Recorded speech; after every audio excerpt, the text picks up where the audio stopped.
Hey everybody, excited to have you guys here. I apologize for the late start and kind of getting going. We had some technical issues and kind of getting lined out, but we are well on our way today.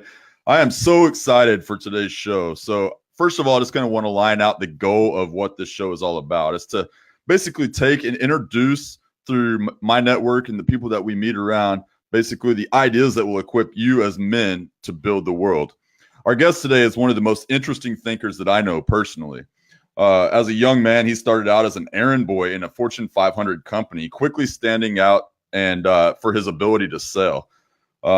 He went on to win multiple awards within the company and eventually became the youngest executive manager in the history of the company. He's a third generation sales trainer, a polymath entrepreneur, an author, and CEO of Janx Institute, among many other things. He's experienced his share of wins, like huge wins, and losses, like massive losses along the way, and challenges. So he's committed to helping people just like you and I escape average so that they can reach their full potential. Please welcome my friend and fellow builder, Aaron Janx. Aaron, thanks for being here today, buddy. It's my pleasure, man. Thanks for having me on. Dude, I'm really excited about our show today. You and I have had quite a few conversations on the phone, and they always get really in depth. And you're just an original thinker, and I always appreciate that about you. If there's anything that I left out in the intro there, feel free to fill in any gaps. Well, it's always a funny thing about intros. Like people say stuff and then like I've heard like speakers like they get introduced, and then the joke is that I love what I wrote about myself there. So yeah, exactly. There's really no right way to big up yourself other than if you're just gonna do it. I'm the greatest. Right. Yeah, man. So, well, I mean, from what I can tell, I mean, you've been out there, you've done a lot of this, and I'm sure that they're, through the losses, and I want to kind of dive into that stuff as well along the way. But, you've had an interesting kind of career path in general. You're a third generation sales trainer, or at least been in sales. Your grandfather started out years ago, and I don't know when this was, and he invented the way that timeshares are sold across the country. Yeah, I mean, that's pretty. That's an interesting thing because the story with him goes that in the 50s, he was in high school and he had dropped out of high school looking for a job. And so he went in the unemployment line, and there was a big line around the building in a mining town in Illinois. I don't know if you know about the big mining. There was a big death toll, tons of people. There were so many dead bodies that they didn't have enough ice trucks to hold the dead bodies, so they would lay them out in the street. It was in a town called Centralia, Illinois. And as a result of that and other things, there was massive layoffs. There was a factory mining town. So he had no way to get a job, no education, and he's standing in a line, and there's a big line of people waiting to get their milk from the government teat. And he's like, well, I want a job. And so they look down and say, well, there's really no jobs. There's this thing here, but it's not really a job. So he's like, well, what is it? He said, well, it's not really a job. And it's like, well, just sign me up for it. I want to do it. So he shows up, and they tell him to show up. Okay, show up here tomorrow. I don't know, 7:00 in the morning. So he shows up, and they pick him up. The guys pick him up, and they take him to another town. And it was a job selling books, selling encyclopedias. And he did what they told him to do. And he made so much money. I think there was like 50% commission in those days on those books. And even back then, I think they were around like $1,000 for a set of encyclopedias. Wow. So he was able to make a lot of money, even by today's standards, by a lot of people's standards, and ended up becoming the top book salesman in the world and having the top team in the world. So he was a top salesman and with the top team in the world at the same time. Did that, I think, for 16 years. Used to put 100,000 miles a year on his car. Wow. So needless to say, was he married at that point? Yeah, you could call it that. I mean, yeah, that's a complicated story, but yeah, he was. Yeah. Yeah, well, we won't dive into all that. Yeah. So going in to actually create uh, the way that timeshares are sold across the country, obviously that takes quite a bit of creativity, wouldn't you say? 100%. You know, that's about Yeah. synergy. They say the true mark of intelligence is synergy, where you can take multiple things and combine them into a new thing, because it's hard to say that there's really anything completely new, right? It's Right. all an evolution of something else. So he was in land sales and he was selling out projects. So he was approached by a timeshare project in Aspen, Colorado, and asked if he could help because, you know, land, timeshare is kind of similar. So timeshare wasn't being sold the way that land was, which was a lot more high pressure sales. You know, if you're Yeah. selling people dirt, Yeah. so it's a really weird concept because you have to pitch like this idea of what could be the Yeah. potentiality. So he took what they were doing on land sales and he put it into timeshare.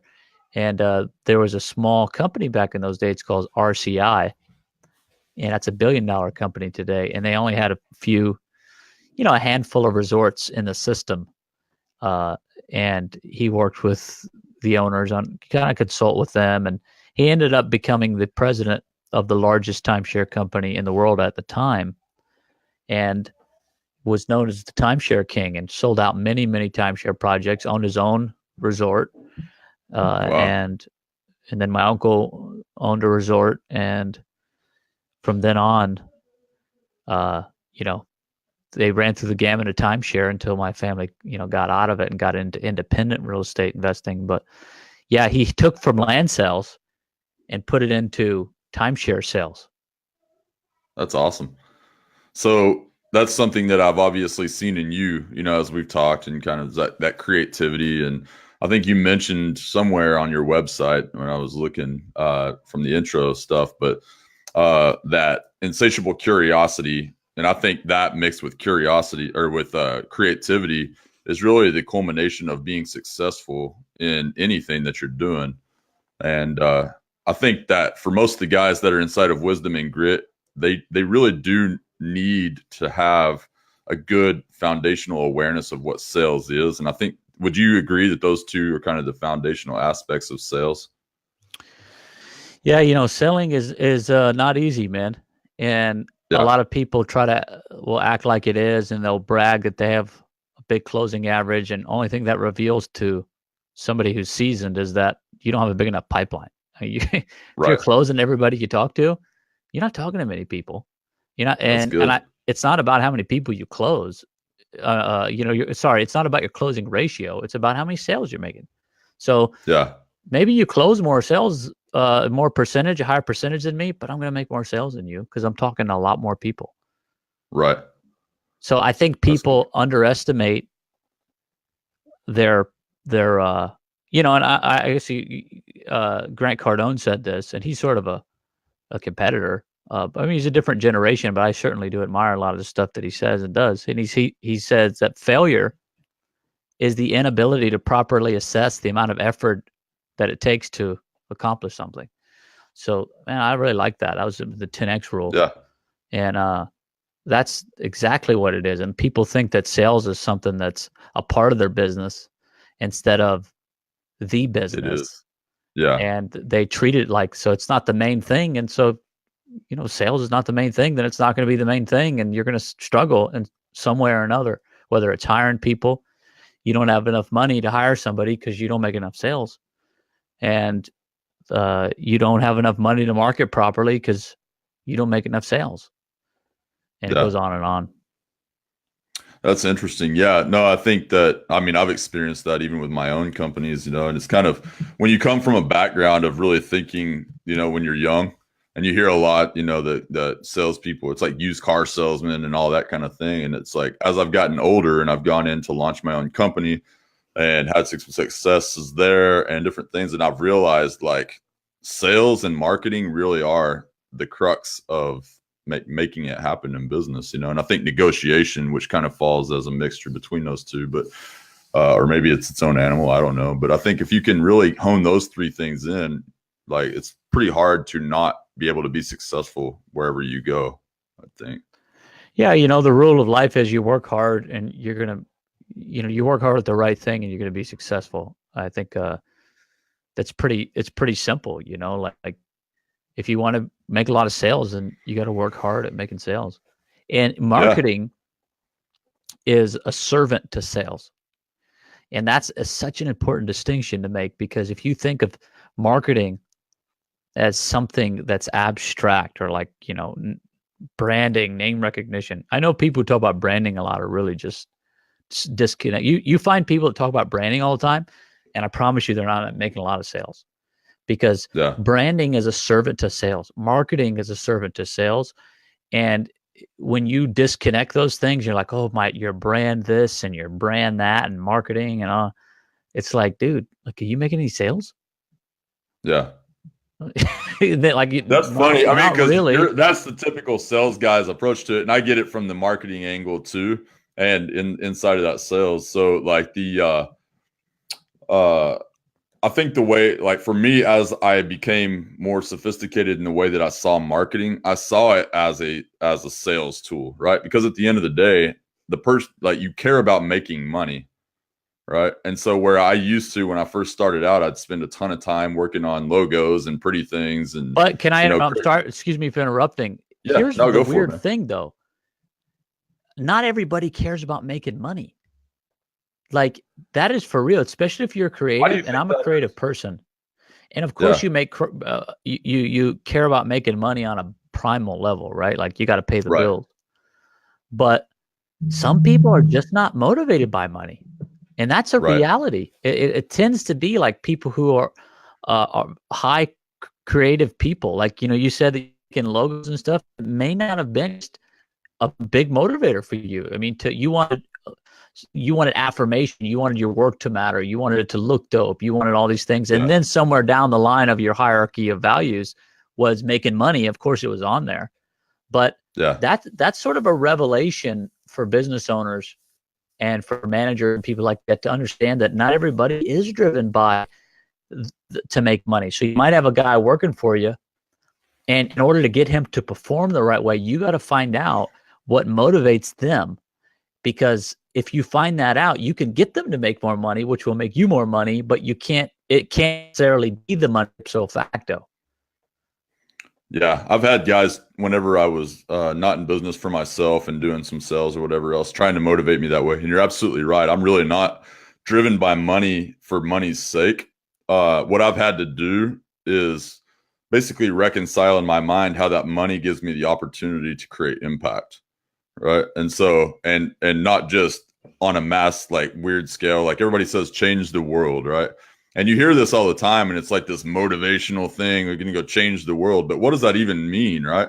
I think that, because change the world could be good or bad, really, if you look at it from that perspective. And so for me, I choose to look at it more from the ability of being able to create impact. And so whatever that means, and that means different things to different people. So, and I know that, as I'm continuing on to do that, and it's going to require more monetary assets, because money makes the world go round, right? Yeah. And so, yeah, And another way to look at that is with money is, for some people, and this sounds weird, so you're gonna have to like let it marinate for a moment, because yeah, I'm speaking for personal experience, because I'm a lot like sure, you. Like, I'm a creative person, musician. I love visuals and stuff like that.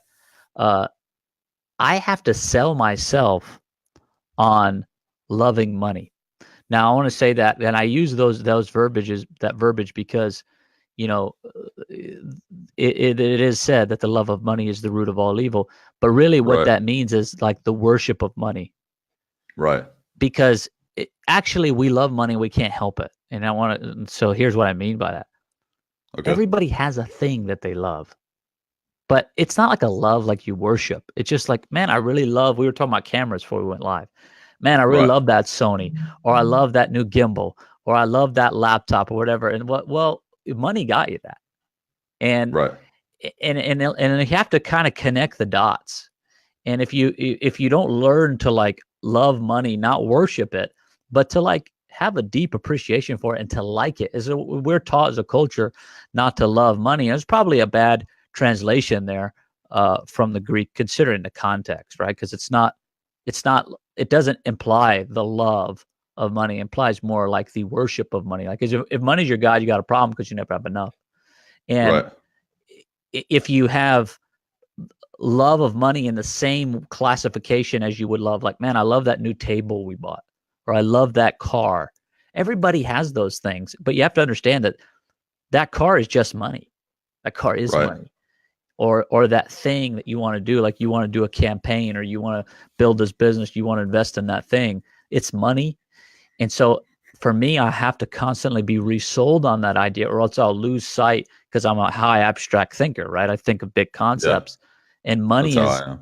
yeah. And money's sort of like a small concept, because it's like very Yeah. simple. So I have to sell myself continually on money. As a matter of fact, I'm doing it right now as I'm talking to you, Yeah. because I forget about it a lot. That's actually really surprising to me. I mean, not because I see you as some money hungry dude, but just because you have seen such good success across the board and having been around the concept of sales and that kind of thing. And typically you think of somebody who's in sales as being like they're driven by the flashy things, right? And that kind of thing. So I like what you're saying there though, man. It's good. Yeah. Something Uh, beyond that. I was always driven by the desire to be free. Yeah, I think that's my big motivator. Like I never wanted, absolutely. when I was working in corporate America, I mean, if you wanted to call it that, it was outside sales.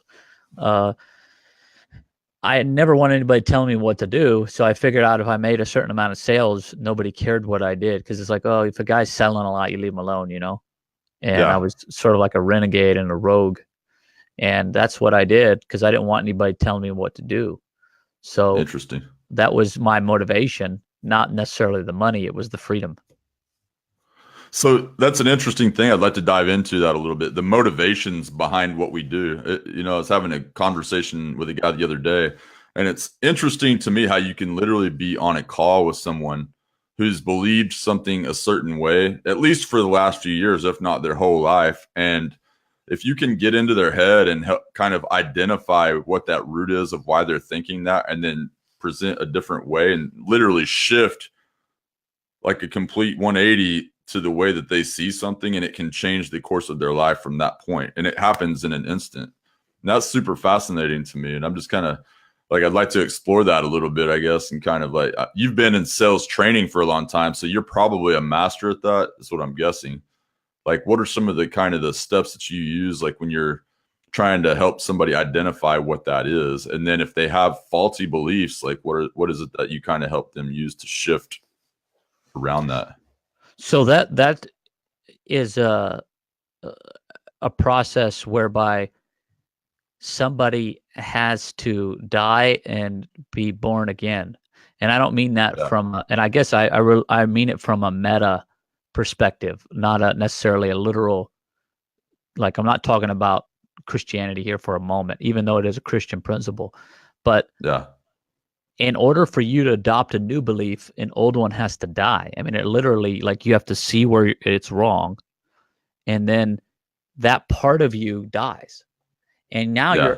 you're a new person. Actually, like when you take on a new idea, you Yeah. become a new person, and actually your physiological composition changes in your brain, and you would be able to see this on brain scans, where you'd see neurological activities in the brain sort of changing the composition of, Hmm. we know what it's doing. It's because you've adopted a new belief structure. So you're like technically, physically a new person, in that you've had to cast something away in order, and then took on a new identity. So this is why in politics people have such a hard time shifting, because they're stuck in identity. And so when you're in identity politics, this is why it's the most lethal form of thinking that one can take, and it's why we're so polarized, and why it will probably increase,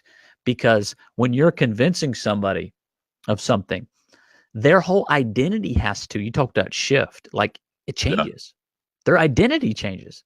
So when you're talking like politics, you're talking about something like, these people are such in a steeped in ideology that they can't change, because their identity is at stake. So if I'm Right. talking about black people or white people, it's like, and if you identify that attribute of yourself as paramount, it's like your whole identity would crash.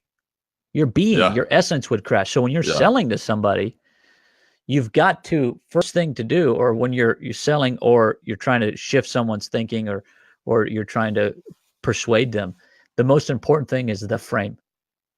So the frame is the way that they see the encounter and they see you. And so if you're not in Yeah. a position of authority, you're not in an authority frame with somebody, the chances of you influencing them are zero, Yeah. because the way that our brains think is hierarchical. And so we exist in hierarchies in society. And so if somebody doesn't see you as higher on the hierarchy in a particular subject, okay, it doesn't have to be Yeah. all of life. I could be a hobo, but if I knew more about starting a fire without a lighter and you didn't, you're going to listen to me. You'll Yeah. be subservient to me in that situation. Especially in a time when you're freezing to death.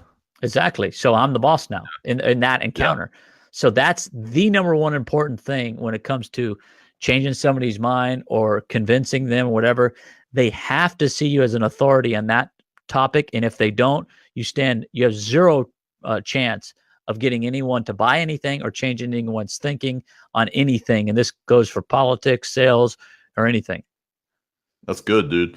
Like, so in regard to that, like, like whenever I remember when I first got into sales and I had been working in a warehouse in Fort Worth over here, at Purina Mills, actually, and working nights and all this kind of stuff. And I had an opportunity. I wanted to get into real estate. I had read Rich Dad, Poor Dad, probably a year or so before that. And I was sold that real estate was the way, right? And so I happened to have not very much luck inside of that. So I actually got into that, like, kind of as the whole thing was collapsing. So, before I got in, man, a dog with a note in his mouth could have made $100,000 a year, Yeah. just selling mortgages. As I got in, that was when everything started to cool.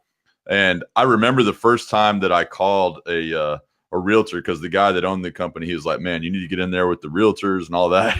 And I what I knew of as sales guys was like, the guy from 1980s, the guy that slicked his hair back, whatever, And so I'm sitting there thinking I'm this guy, so I'm trying to be as like professional, cool sales guy as I can. And I called up this realtor and I was scared to death in my stomach. I didn't know jack crap about what I was doing. I was just doing it, and Right. Called her up and I was like, hey, this is is this whatever, whatever the person's name was. And she goes, yeah. And I was like, hey, my name's Corey Huddleston with Integrity Mortgage Group. And I was wondering if, or like something like that. And it was like, in my mind, I was saying it as a sales guy, and she's like, click. I mean, she hung up and I was like, oh crap, I'm screwed. In my mind, because I knew I was insecure about the way that I was doing it, and it was coming across is probably what was going on. But that was kind of my first encounter with sales, really, is in the professional sense. So pretty interesting. So, Yeah, but nobody ever gets yeah, rid of go ahead. that fear, man. Like if I had to call somebody right now, a cold call, I'd be a little afraid. I mean, not like I used to be, but I still would be, Yeah, because I understand that people have an aversion to sales. And right. people talk about like, oh, today sales, nobody's ever liked to be sold to. Uh, and that's not going to change. And so when I realized that, I was like, well, I'll just embrace it. Like I might, like Zig Ziglar. I heard Zig Ziglar say this, so it really changed my thinking. He said, when you're going out, you're cold calling, you're going into a business, and they see you coming from the parking lot, and they say, oh, there goes a salesman. Zig says, don't let them down. So I was like, yeah, I'll just be the sales guy, whatever, like I'll play the part. Like you talked about the used car salesman guy. It's like, don't fight it. Yeah, Just do it then, yeah. because Going into it. it's effective, man. And the reality is, if you were to imagine somebody like Steve Jobs or Bill Gates, and you gave them a different title. So it's kind of a thought experiment. And you looked at like Bill Gates or Steve Jobs, and he's like, okay, I'm going to look at him like an employee at a used car sales lot off a non-popular road, right? They just sell used cars. They're not even a big dealership, nothing like that. Yeah, You'd like, oh, I could see it. But the only reason that you give them a pass is because you know that they're CEO of a $1 billion company. So Right. it's a frame. It's all Yeah. a frame, the frame perspective. So how do you build frames?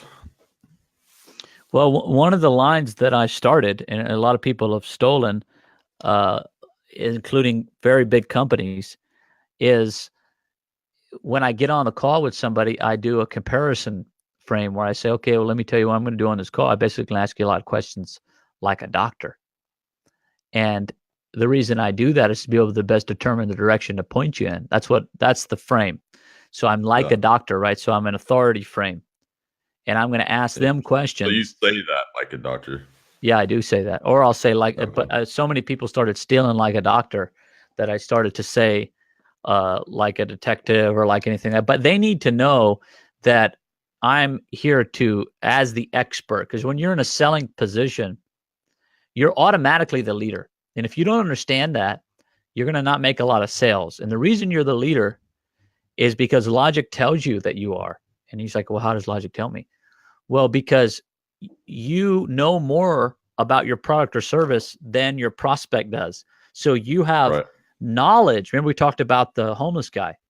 So Yeah. you have a knowledge that they don't have. So they're in a weaker position. So you have to take on a leadership role with them. And so you have to give yourself some sort of recognition in their mind. Why our doctors wear the white coats. It's total bullcrap. It's a costume because we have a perceived notion of that authority in our mind. It's like they're more credible if they have That's interesting. a white coat on. Yeah. So it also white is clean, Huh. sterility and stuff like that. So it's just Yeah. all a frame. And you set a frame with somebody by giving a clear intent statement when you're talking to them. Now, when you're cold calling, it's very hard to do. Like you're in a bad frame, but you can get the frame back if you're in a situation where you've set up an appointment. Now, somebody talks a lot about framing. He didn't make it up, but he has a book about it. It's called Pitch Anything by Oren Oren Klaff. Clough. Yeah, Yeah. he's a pitch man, not necessarily a salesman, but he talks about framing a lot. And when I read the book, I was like, oh, well, this is what I do. Because my uncle taught me framing. And when I was selling back, this is the same, as a teenager, selling advertising. I would take out my keychain and I'd have like a Gold's Gym key thing, where you scan it, beep. And Yeah. he said, here's what you do. So he like took my chain. He's like, this is your pitch. When you have an appointment, you say, look, you see this? Like I work out at Gold's Gym like 3-4 hours a day. This is back when I was working out a lot. And I said, really, this is a full-time job, but I only work part-time hours. And the reason I do is because this thing sells itself. So I really don't have to work very much. So this is the people we've helped. They're like just like you. So what kind of ad you want? It's sort of like, who are you, dude? Yeah. If you don't do this, you're an idiot kind of thing. Yeah, it's like I'm just a kid, like go ahead and Yeah. buy this. Can you believe I got this job? Like this is stupid. So like that was my disposition, and it worked. That's frame. That's cool. So your uncle was in sales too, then, huh? Yeah, because he's a master salesman, and he's taught me probably the most of what I know about sales. He's Interesting. my grandfather's son, and he is dyslexic. And so those people who are dyslexic think differently than other Yeah. people because they got some wires crossed in their brain, but they think big thoughts. And he was very good at framing. He actually met Oren Klaff and told me like he framed Oren, which that'd be funny to see because what's going Yeah. on. But he taught me a lot and basically about framing. That's good, man. So in relation to the frame, you've been really establishing yourself as kind of an authority inside of the political space, which is an area of just I don't know something that I really like a lot, and I've been involved in politics for a long time. And one of the things I think is interesting about you is that you've built these successful kind of companies, and you're extremely vocal, and not just vocal like, hey, and we support the conservative cause or the liberal cause or whatever it is, but you're like in the face of it, right? And you put out videos on it describing what's actually happening from your perspective and how you see the world. And you think that other companies should actually go that same route. Yeah, Explain. this is I think that I'm learning how to do this in a palatable way, Yeah. because it's very difficult for someone to do this enough to get attention, which is the first rule of getting money. Because if you don't get anybody's attention, you're not going to Yeah. get anything. Like we see that way back in Glengarry Ross. You got to get attention. Right.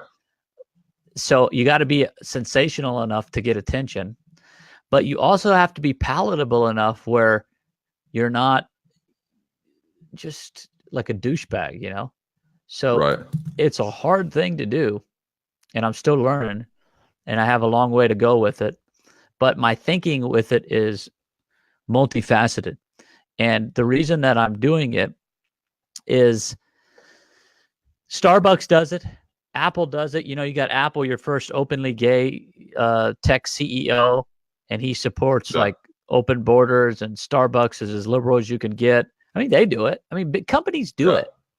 The key is that doing it in a palatable way where people can say this, like, hey, you know, like I don't agree with his politics, but you know, he sure does have a good iPhone or whatever, you know?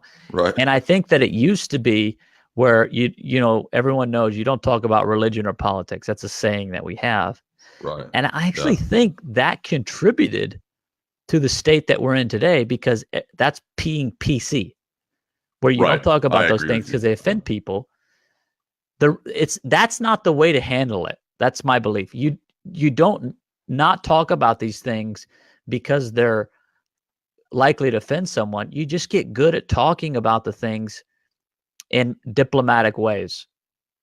Yeah. And well, that's the big trick though. Yeah. Because I mean, I get it. Like you see for me, I can easily sit across from someone who has an entirely different view from what I have politically, you know, in relation to just like social constructs, you know, and different things like that. And as long as they're their own thinker, a free thinker inside of that, like I love those people. Let's sit down and I'll have hours and hours of conversation with them. But it's when you hear them repeating the same crap that they're hearing on the news. So the problem is that the source of the information is horrible. And I think you're right. Like it's the years, the decades of being told don't talk about those things, to where like people, when they have to hurry up and learn something, they go to the quickest source they can. It's the CNNs of the world and the things like that that are just feeding them today's shock value post versus like the actual reality, and teaching them how to think. And Fox does it too. Yeah, Fox, yeah, any of them. Yeah, so but teaching them how to like engaging their own minds in a way that force them to think through the issues in a way that really challenges themselves. And back to what you were saying too, getting to the meat. This was when we were talking about sales, but you were like, what motivates a person? Like getting to the root of what is that thing that you really believe. So you have to basically unbelieve everything that you've learned up to this point in life and be willing to prove it wrong. And that's hard. And that's really hard, man, because, you know, we're all, I think, to be a critical thinker, and I mean that in a positive way, like somebody who thinks for themselves, you have to be a centrist. You can't take upon yourself an ideology, because you ipso facto will not be committed to the truth, but you're committed to an ideology. When you say that, like, you know, like I'm a situational conservative, meaning I'm telling you, the most religious person would be a situational conservative. Think about like Martin Luther or John Calvin during the Protestant Reformation. They were liberals. They weren't libertines. That was actually a religious sect, but they were, to the Catholic Church, they'd have been a liberal. Hey, these guys don't follow the rules. These guys are like thinking they could do things on their own. They want people to have the freedom to read the Bible on their own. They want to do all these things. That would have been a liberal perspective, a progressive perspective. So it depends on the time that you're in, whether you would be a liberal or conservative on a macro level. So that term then has essentially been hijacked. It sounds like more. Well, you just got to think But, about the principle of what would a liberal mean. Because there's a difference between a liberal and a leftist. right. Liberals are people who are high in openness and the big five personality traits. They're open. Like Yeah. conservatives, they like to conserve things, so they like borders. They like liberals. They like open things, and it's actually a personality trait. But a leftist, that's really the enemy of liberals and conservatives. It's sort of like the alt right is an enemy of the right. It's a leftist is the enemy of all of us, and so is somebody who would be alt right, which is traditionally identified with Ku ethnic, Klux Klan. an ethno Yeah. state of whites. Gotcha. So, which is a weird thing because if there wasn't any truth in a radical leftist position, nobody would believe it. If there wasn't any truth in a radical right perspective, nobody would believe that either. So there's tinges and sprinkles. There's enough truth in it to get people on board.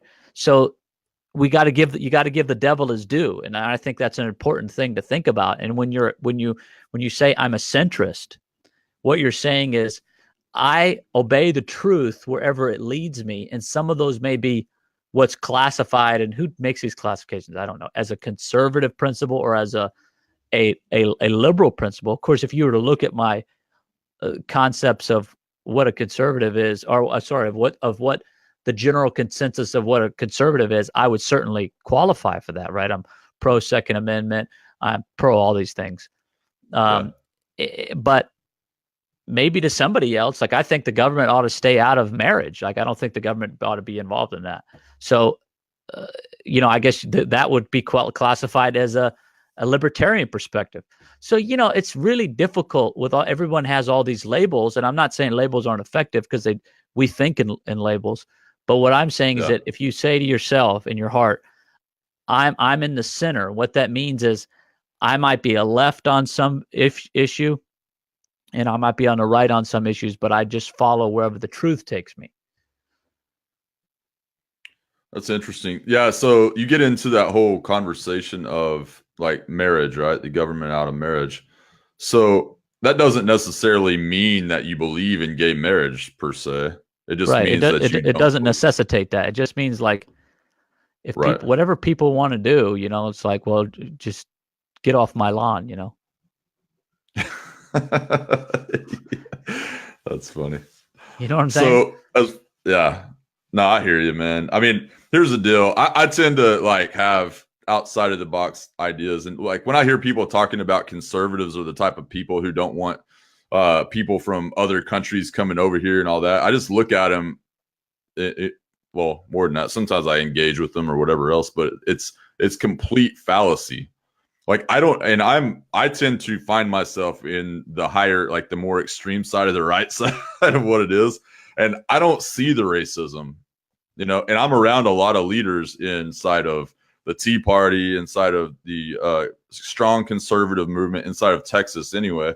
And I don't see the racist remarks and things being made that people are talking about. I don't see people hating immigrants. I don't see people hating illegal immigrants. I just see them wanting them to follow the process to come over here legally, right? I think and what so it it's is it's multiculturalism, and that's the bad thing. It's not the race; it's the culture. So it's like nobody cares whether you're black, white, or Spanish if they have the same culture and values as you. Dude, nobody really cares. Like I think that goes for like anybody. The most racist dude in the world, if he met like a black guy and they had their same like views of the world, they would like you forget the race. Right. But it's the culture. It's like the people from other cultures, and then they conflate race and culture. And I think white supremacists do that, and also leftists do that. And so it's kind of an interesting thing, right? When you get to the polar extremes of both sides, they start to become like one. Yeah. Oh, so they're kind of coming around the side. Yeah, they come around because they're both like totalitarian. They don't like free speech.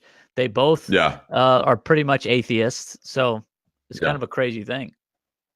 Yeah, that's interesting. I would never put myself in the label of a centrist, but like now that you're saying, I get what you're saying. for the most part. And here's the deal. At the end of the day, I do tend to try to listen to abstract ideas, because if I'm wrong on something, I'm more than welcome to be proven right.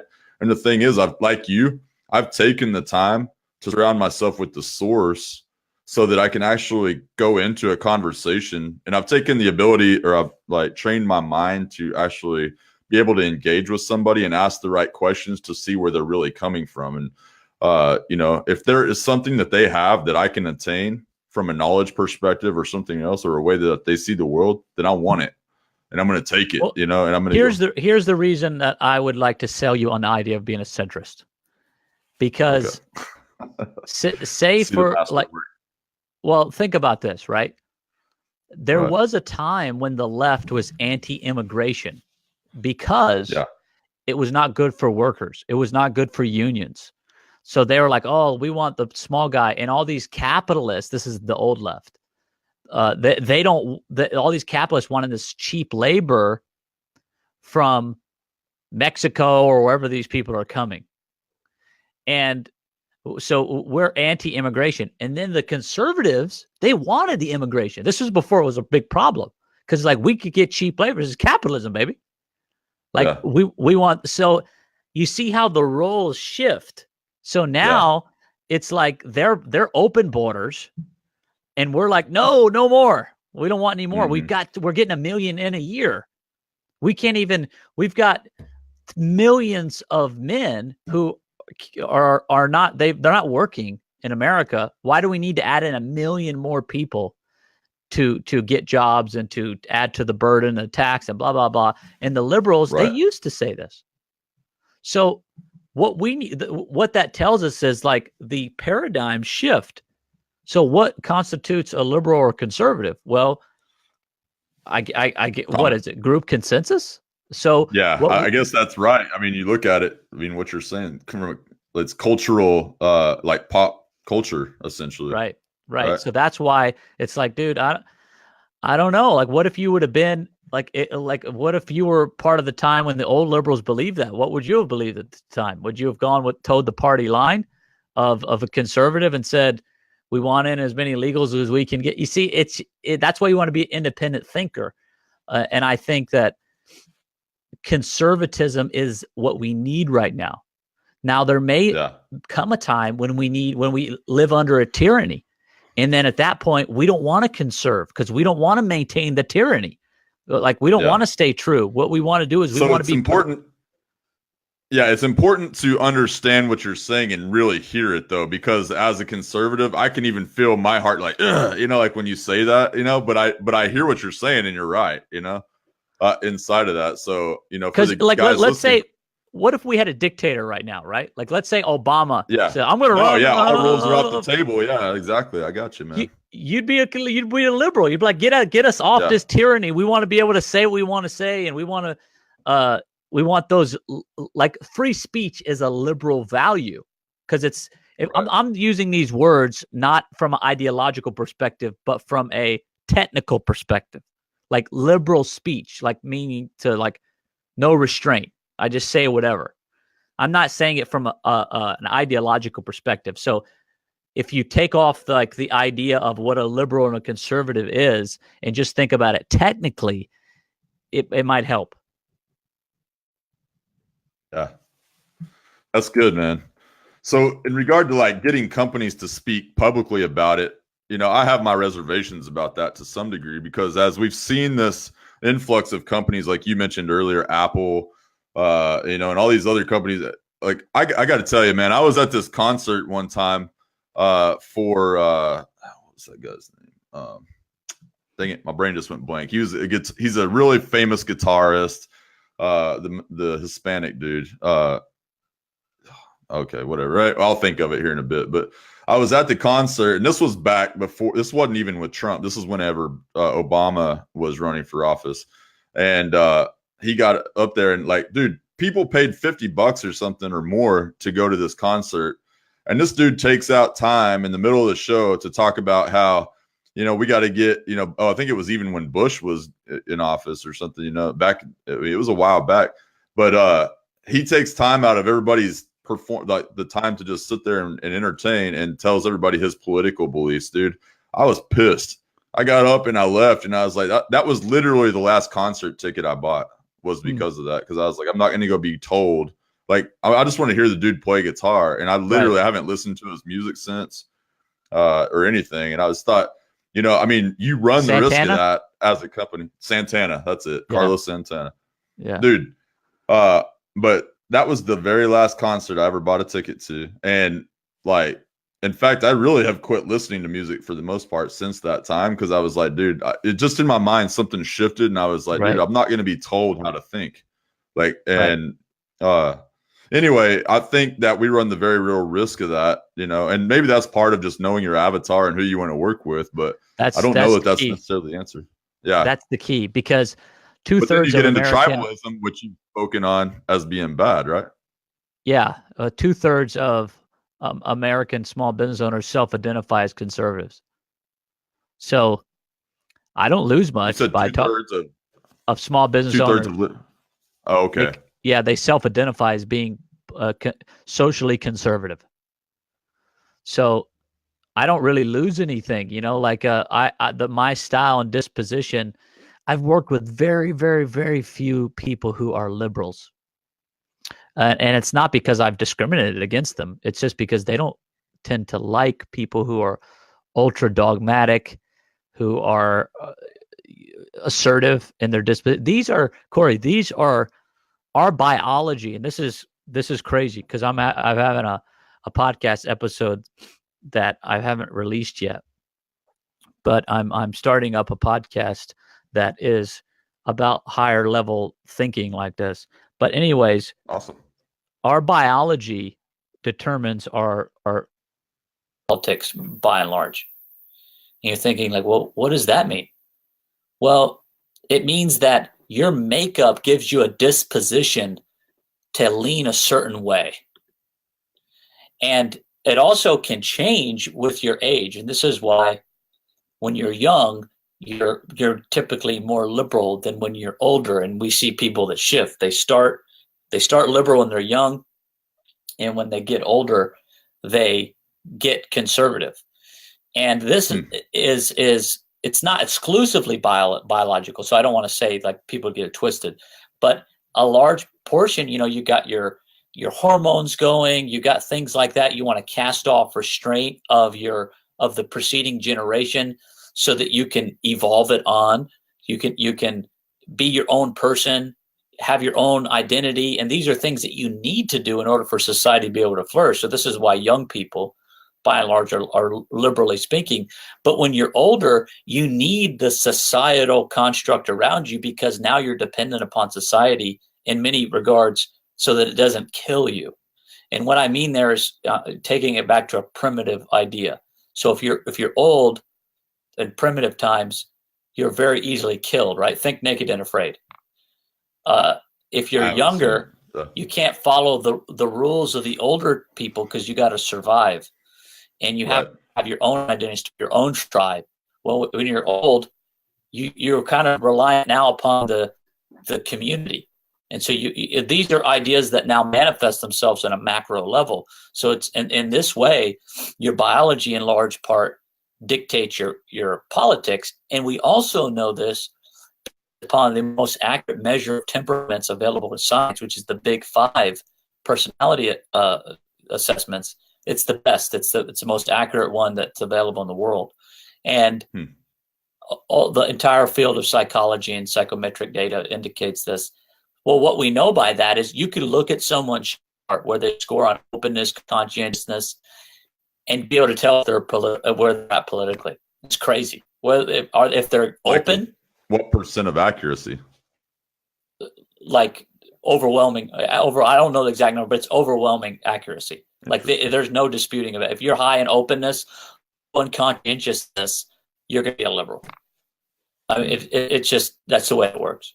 Now those things can change, Corey. So like the older you get, you could change your ways, but your political, like let's say you started off as a young man, you're not conscientious, meaning you're not organized, you're high in openness, meaning like you're open to new ideas. You don't see a lot of fixed boundaries on things.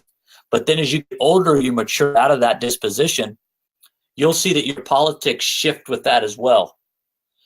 So this is both illuminating and concerning at the same time. Because it's illuminating in that it's like, well, there's a lot more going on than we think about the way that they see the world. So the question is, do people see the world to suit the way that they are, or the other way around? So, and it's concerning because it's like, well, how free is our thinking? And this is another reason why you want to be committed to an idea of like, okay, I want to be in the center of work. This doesn't mean that I commit to a halfway, like I'm a compromiser. That's not how I think about it. I think about it like I'm a shapeshifter, and I also don't mean that in a weak way. I mean, it's like, I don't know, man. Like 20 years from now, they might call this position liberal. I don't know. That 20 years from now, they might call it conservative, or I might be now. If you're a conservative, half of the country just thinks you're a racist.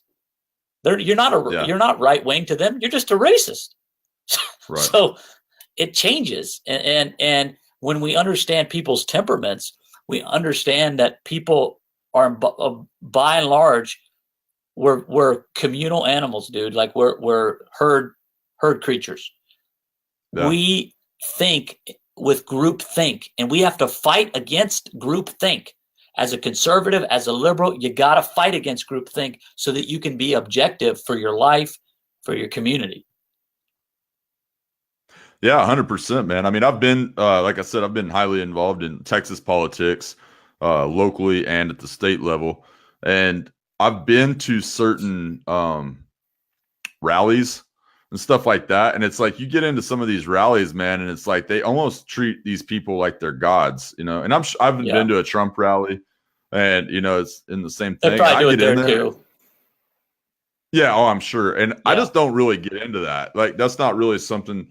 And I may love the guy's thoughts, and I more go to, can I respect this guy as a man and his ideals, and does he have a strong mind?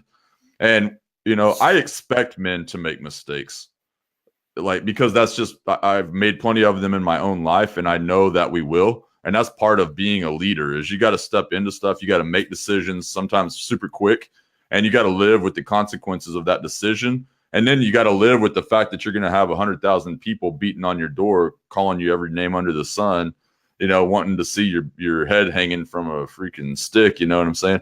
I mean, this is just the nature of being a leader now.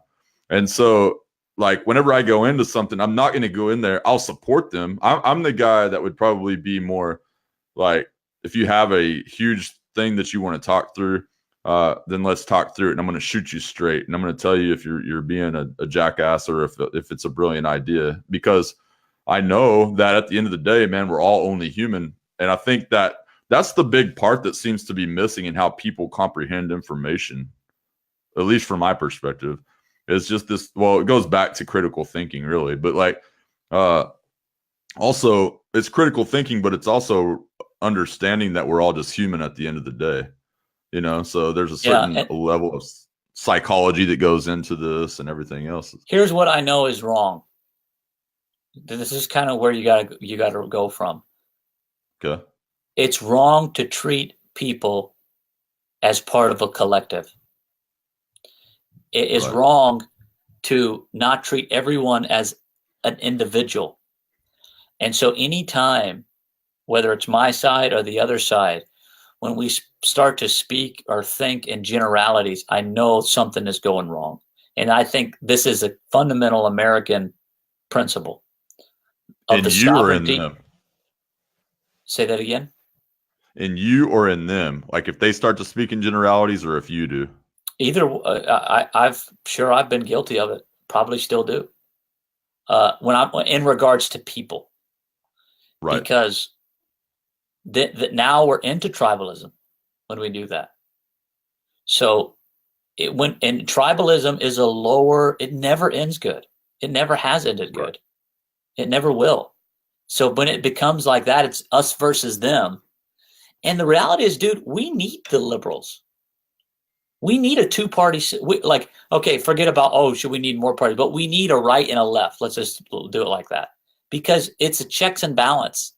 We Yeah, need yeah. a I agree. side with more empathy, and then we need a side to say, hey, so slow down, not too fast. That's a conservative side. We need both of those. Yeah. And when we start to speak in generalities, and I think this is probably where Trump goes wrong, which is he does this a lot, and the other side does it a lot, and we're kind of in this thing where we're going back and forth. It's like, well, the left use identity politics towards us, so now we're going to use it back to them, because we're going to use their own type of, like, we're going to use their own medicine against them, And I don't think Right. that's the answer, man. Like, I think we got to start. And I love how guys like Ben Shapiro deal with things like this, where somebody will mention, oh, what systemic racism, and he's like, well, look, if you want to point out specific instances of racism, then I'll help you fight it. But if you want to talk about in generalities about a system of racism, I can't even conceptualize that, because you got to be specific about specific instances, and then we can't no longer call it systemic. Yeah. So generalities are bad, and this is on the right, where like, now I'm telling you what, it's the idea of an ethno state is growing amongst the right, and Antifa on the left, that is growing. What we need to look out for are these far right and left factions, because the squeaky wheel gets the oil, and those people are growing, and they're becoming louder and louder, and that is just going to end in massive bloodshed. Yeah, I mean, essentially, that's how the Nazis came into power. It was the same thing, right? Same thing, dude. Because the right and the left, they couldn't communicate. Right. So he And came in they as the needed middle. somebody to make a bad guy. Yeah. That's right, man. And he came in, he took over. Whenever you talk about ethno states on the right, you're talking about the alt-right. In what regard are you seeing this in? Because I may be completely blind to it, just based on my, like. Well, like Jared Taylor, and what's that guy, Richard Spencer? They have massive amounts of YouTube views, man, and they're growing. I've never even heard of those guys. So yeah, well, now you have, like, so Jared Taylor and what? Spencer and what? Richard Spencer, like, these guys, they're erudite and they're articulate, but okay, and a lot of the stuff they say, dude, is true. Like, the racism that happens to whites is now, like, on a public scale, way bigger than what happens to blacks right now. You can publicly, like Don Lemon, white men are the biggest danger in America, right? You can never say that about a black guy on TV. Well, heck, just half of the stuff that we have, like, in regard to, I saw this interview. I suck with actors' names, so he's an older black dude. He's been in, like, a lot of movies and all this, but it was an old interview. Basically, he was saying, what do you think about Black History Month? You're an outspoken opponent of Black History Month. And he goes, yeah, I am. Why should I have a month? Why should my whole who I am as a black man be relegated to a single month? Right. And then the guy's like, what, you don't think that is, like, is there a White History Month, or why isn't there a White History Month? Oh, that's it. Morgan Freeman. Yeah. And it's just like that whole concept of we're sitting here throwing each other in buckets, like, oh yeah, you're black, you're going to think black thoughts, you're going to do black things, you're going to do this. Oh, you're white, you're going to do white. Instead of just like, no, dude, like, you have no idea what all has happened to me in my life that have basically culminated to make me the man that I am in the way that I think. Now, yeah, do I have some cultural, like, just thoughts as a way of being based on my understanding of my environment and everything? Sure. Who doesn't, right? Then you see these groups that pop up, and it's like, like, I've got a good friend of mine. He's got a group that basically only works with black men. Dude, if you were ever to do that, like, in regard to a white man group, that would get like all kinds of hell. Unless and you just want to. The question is, like, well, what, like, and here's the crazy part about that is, like, why can't they?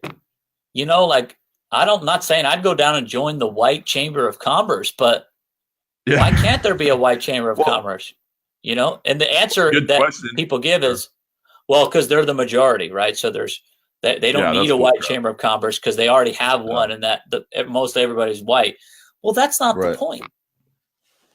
That's not the point. The point is that white people are the only group that you can actually governmentally, be racist Shut against by shut Right. them down. You couldn't do that with Yeah. an Asian, with a Hispanic, but you can do that with the whites. And the That's problem interesting.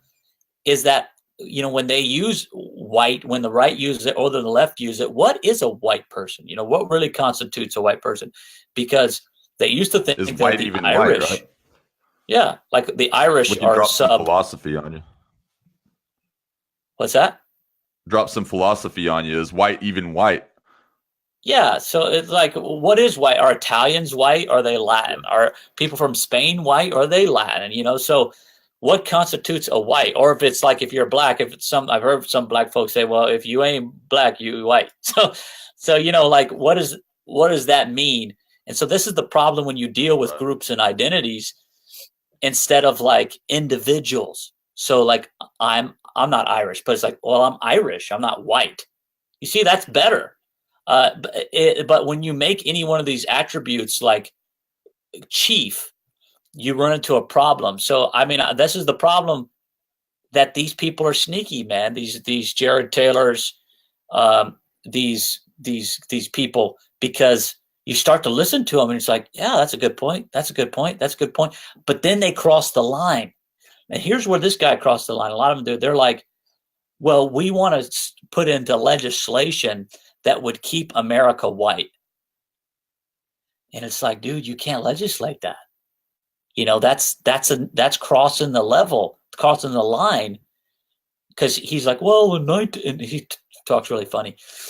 In 1965, the Congress passed a law of immigration because they thought it would, because they wanted in the labor, right? The cheap labor. Yeah. But if they would have known that it would cause America to not be white, that once you go listen to this guy, you're like, dang, that was a spot on impression. He wants to make America white again. I mean, that's no, and it's like, well, okay, like maybe black people would like to make America black.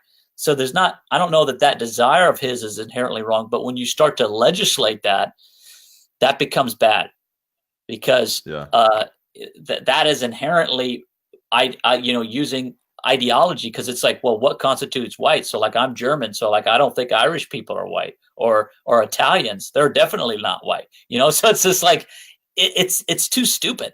Like, you can't run a society like that.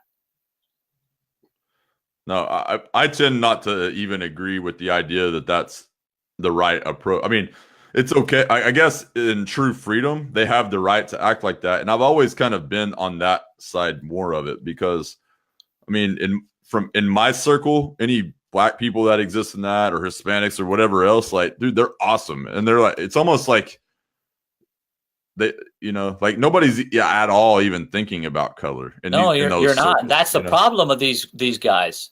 That's what they're conflating. They're conflating values with race, and that's stupid. Yeah. Because the guy goes on, is like, well, where in the world have black people done anything good? And it's like, or they have a lower IQ by 15 basis points than whites. Well, like, what are you saying, dude? I mean, like, what good are you adding to the conversation? Like, what is this? What does that mean to the individual? Everything that wisdom and grit is built on, man. Like, from the concept of building the men that build the world. Like, there is no, like, we're fighting each up off the ladder. In my opinion, it's like, dude, they're making way. Leaders are going to emerge. They're going to push their way up the ladder, and then they're going to reach down and pull out, like, whoever the fuck is standing there. They're going to reach down and grab their hand, and they're going to pull them up, And it's like, or not even pull them up, but just show them the way. They can pull their own way up if they want. But that whole concept it's maddening to me. But here's the worrying. Here's the part about it that's concerning, is that they're growing as a reaction to the extreme left. And I don't know the extreme left is like, all left seems extreme now, but so it's a reaction. It's like, you're calling me racist for so long, and like, well, shit, I'll just be a racist then. So it's getting like that, where a lot of white folks are just like they're like, for screw being rational, screw being diplomat. We want to return back to whiteness. You want to call us racist? I guess we're racist, dude. And that is growing. And it's something to look out for on our side, that we got to make sure that we don't get so pissed at the lunacy and the irrationality of the left that we fall into the trap. It's like Nietzsche said, that if you stare too long into the abyss, you got to be careful that it doesn't stare back into you. Yeah, that's good, man. So this goes back to originally when you're talking about companies openly talking about this stuff. And I guess you're looking at it more from the, hey, let's just talk about it so we can actually get people trained in how to think, right? Yeah. Or maybe I don't think I'm good at this yet, and I'm working on it. So I'm not the guy to look to for like, how do you not, I'm trying to get better at it. But I think that there are people, and if you want to ask me about that, I could point you to who are better at it than I am, that I hope to be like that, except they're scholars. And I'm wanting to do this for business people so that the business community can start to do this. Yeah. Well, it's the same thing. Okay, so like in regard to whether you're talking politics, I also believe that businesses should be more open to talking about their faith and what they're doing, and not exclusive because of their faith, but talking about it. Like, in my circle too, this is like, I'm surrounded by, I live in the Bible Belt. I'm assuming probably where you're at too. There's a church on every corner and that kind of thing as well. Yeah, I'm in Georgia, man. We're way older than you, man. Come on, man. Have some respect. So, dude, but I mean, you go around here and it's like, anytime that you show any kind of a gifting, right, in any arena, oh, you can sing, oh, you can negotiate, oh, you can talk, the Bible, right? And it's like, oh, you need to go be a pastor, oh, you need to sing in the worship group, oh, you need to do this. And that's something that's always been extremely irritating to me, because I'm like, actually the Bible says to go out and make disciples of all nations, like, and that means where you are, he's equipped you for different things, and all of this, you have to go straight to the church to express yourself, is a bunch of crap. 100%. Yeah. So as business owners, as dude, who we are, Well, I mean, we could talk about this at another time, but we're in a renaissance of religion in the world as too, and I think that Christianity is the technology that has made the West. The values, you can't get when you get rid of the technology, the structure, the house falls down. So this is why we're seeing this. This is why you're really going to like this podcast that I did with this evolutionary biologist guy, who's a Christian, by the way, because he attributes the West to Christian technology, and it has created the best civilization that we've ever known because of that. And when we're getting away from that, we're going to become victimized to another society who's more aggressive. So one of the beautiful things about Christianity, and not to get off on a tangent, which is that it has high C, which is a word for culture and civility, but also it has enough of V, which is vitality and vigor, which is what aggressive cultures have. Because you got the Old Testament and the New Testament. Old Testament's more V, and the new one's more C. So you put them both together, you got a nice balance of V and C. But like, you got some cultures like Islam, which is just V, so they're just aggressive. Right. But they can't build societies because they don't have enough C. So that's why they crumble. Well, when you have a technology like Christianity, you got a good amount of C, and you got a high amount of V, and so we can sustain, and we built up the most amazing civilization. I mean, it's a damn wonder that the thing works the way that it does. I don't know if you've ever thought about that, but it's kind of amazing that it stays together and it runs so well that as it does. Yeah. So when we take out that technology, everything else is going to fall. So what we're seeing now is the fall in V, and that's why we got all this feminization in the world right now. And it's like the guys are turning into girls, and the girls want to be guys, and all this. And we're also losing the structure. So we're losing the vitality and the vigor and the C. So we're just becoming like a bunch of nothings. And that's why other cultures are moving in on us, like more assertive cultures that have higher V like vitality, like the Latin American countries and the Islamic ones. Interesting, man. And what is that that you're using, the V and the C? What is that? So that would just be a word, just a letter that would symbolize. So V is for vigor, for vitality, that could of a society. Yeah. So like if you went to, but is that an actual framework for measuring or something, or was like, or is that just kind of? It is. Yeah. Is there a name for that? Yeah, it's called biohistory. Okay, that's interesting, man. I've never heard of it. Yeah, so it can describe different civilizations, like baboons are high in V, and one of the things that we see with baboons is they mate early, and they live in extremely patriarchal societies because they have a lot of death. So they have also a high population amount, but they don't have a lot of C, so they don't have a lot of structure. But other animals that have a lot of structure, but not, that they are more egalitarian, but they are also open to, they don't breed as much.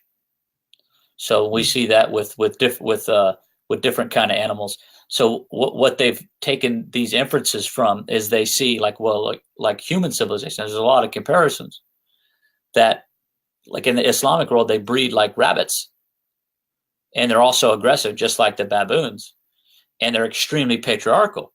Well, one of the things about Christianity that's brilliant is that it's patriarchal, but not extreme. It's not like tyrannical over the women, but there's still that family structure of a man who's leading, right?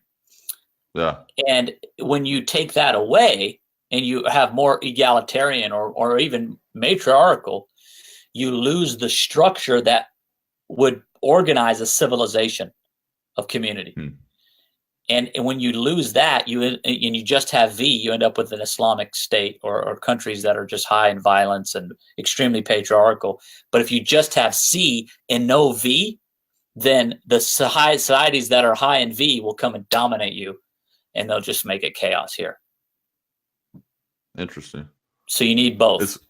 It's weird how they basically, is that the only two letters or whatever or structures within that biohistory, or are there others that get measured? There's other ones, but those are the two frameworks from that they operate from. That's fascinating, man. Yeah. What's more interesting about it, and you'll hear that in the podcast, is and I studied it before I talked with the guy, and when you have a society that's really rich, that has a lot of wealth, people lose V, so they get fat and lazy. So our wealth actually cripples us, and when we don't get as much food, like we go this is why you boost your testosterone if you limit your caloric intake. So you get higher V. So societies that aren't wealthy are more violent. Well, that's their that's their biology. So that's all entirely. That's almost all entirely like a result of your environment. Yeah. Like the V and the C. Well, it's actually produces the environment, and that's the brain. That's the thing with the brain. It's hard to get your head around. The biology produces the environment. Well, no, I know, but the environment also produces the brain's reaction, right? Or the biology behind it. So if it's if it's a dictator type of high patriarchal society, then a lot of people it's probably more of a dictatorship, which you've got people starving to death or doing and it makes them. What's interesting about that is there's also a correlation with how they deal with the young.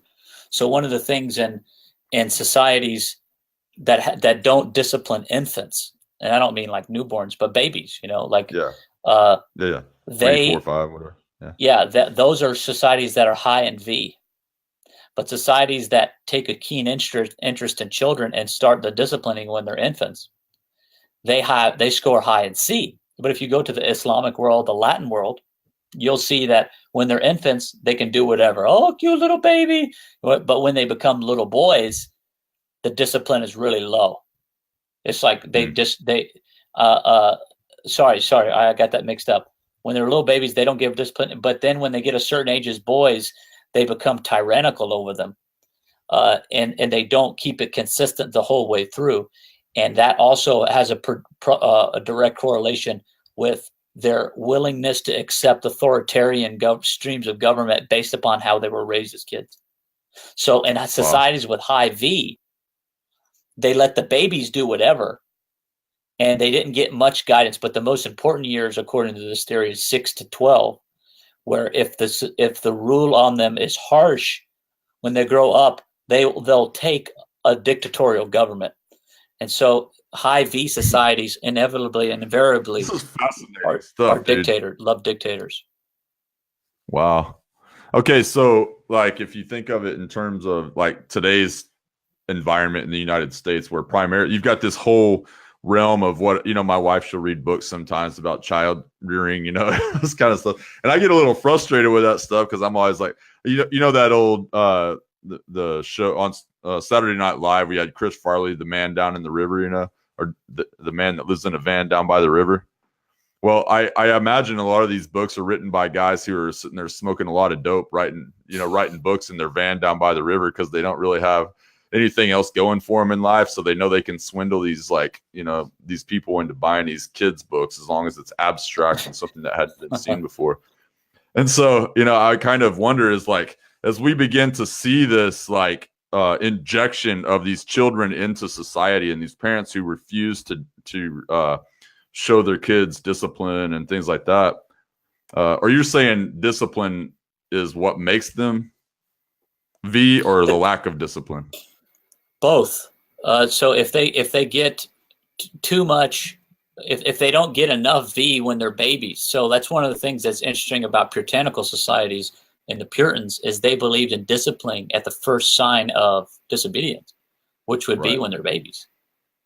And of course, what constitutes discipline, right? Is it like a little tap on the hand? Or of course, it's not abusive. But in these high V societies, they don't give those babies any form of discipline when they're babies. Okay. So they are very open to this, and so they become wild-like when they become children, and then that gets annoying. So then they have very low regard for adolescence in those societies. Gotcha. So so then they become they like, imagine like this: when you're a little baby, we let you do whatever you want. Then you get older, and that's not so great anymore, right? Now you're just a little annoying little brat. Now we're very fierce on you. So we're very harsh with you. Yeah. And so that kind of drives you a little nuts, right? You get like a little resentment. You listen, but you have a lot of resentment. So what this does is two things. It makes you, number one, willing to accept dictatorship because you grow up that way from the time you're a young man. And two, very resentful. So what is that? It's a war society. Dude, this is a show in and of itself, I think. I mean, I really do. I love this concept of that, but it could go so many ways, man. Like you can take this so far down the rabbit hole. Yeah. And it's funny. I got into a conversation with a buddy of mine the other day, and he was like, I asked him what made him successful, and he's like, man, I don't speak over the heads of the people that I'm speaking to. And he goes like, you speak over the head of me all the time, or my head all the time. And I was like, whoa, I didn't, it's not something I'm trying to do, but I was like, this could definitely go down that road. So I don't want to be doing that to the audience necessarily. But this is awesome stuff, man. I love it. Yeah, well, that's awesome, dude. That podcast I do will be all about that. It will be all about biohistory. And the guy who's sort of chiefing this, his name is Jim Penman, Dr. Jim Penman. He's in Australia. He's got his own research lab there and stuff. So you can Google him. He's got some interesting videos on YouTube. Super cool, man. Well, we're coming up just over a little bit of an hour, man. Like I've enjoyed this so much, man. And I want to thank you for taking the time to come on today. And I don't want this to be the end. I think that, like I said before we came on, I think there's a lot of conversations that you and I could have here and probably go down a million different roads. So we'll definitely have to get you back on. If you're up for that, that'd be awesome. Absolutely. Yeah. And, so like there's three things I'm passionate about. Is leave this to your peeps. It's all under the guise of the structure, the umbrella of freedom. It's personal freedom. It's being able to make your own decisions. It's financial freedom. It's being able to do what you want with those decisions. And there's political freedom, which is helping other people to do the same thing. And that's Yeah. what it's all about. So if you like that, what I can directly help you with the most is sales, your financial freedom. So you can check me out at aaronjanx.com, and hopefully you can subscribe to my YouTube channel, because I'm just trying to get started over there. Yeah. So what is that? Aaron Janx? Go to so youtube.com. Aaron Janx, right. I'm trying to put out regular content over there. So I've built up a sizable audience on Facebook over the years, but on YouTube, I'm just getting started. So if you like what I'm talking about here, head on over there. They'll see more of it. Yeah, and they're great videos. I mean, I've watched a bunch of those. I'm subscribed to your channel, and I love the way you think, man. You keep me on my toes for sure. So, and the sales training platform that you were talking about, or that you can help with, it's the Janx.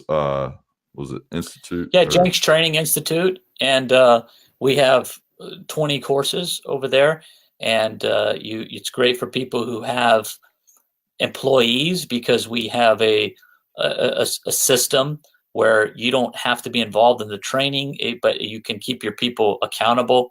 You can measure what they're doing, make sure that they're getting it right, and that you can run your business and not have the business run you. But we'll take care of the sales training with your people.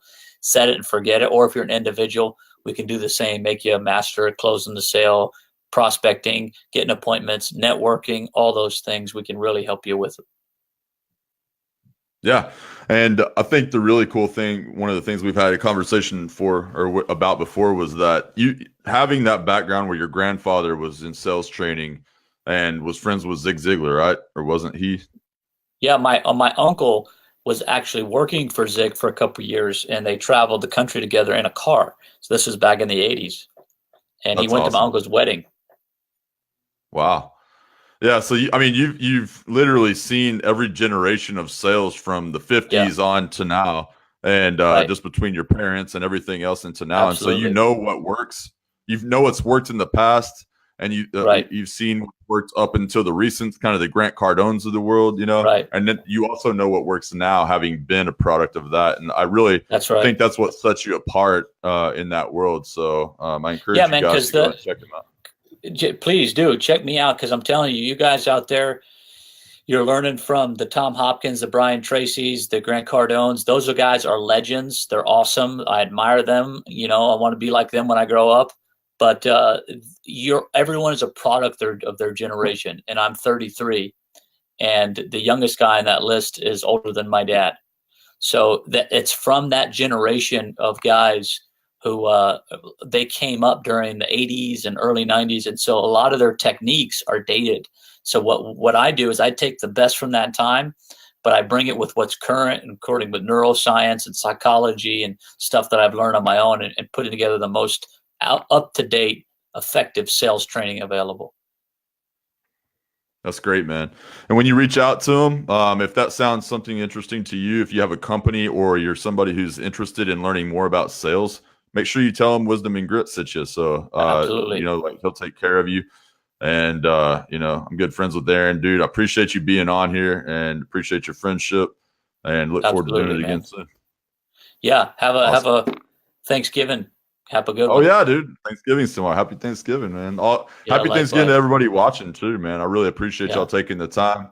I know it went over a little bit long, but it was some incredible value, and I'm sure y'all got your mind blown. I did. So good, man. I hope so, man. I hope so. Thanks for having me on, Corey. We'll do it again anytime, man.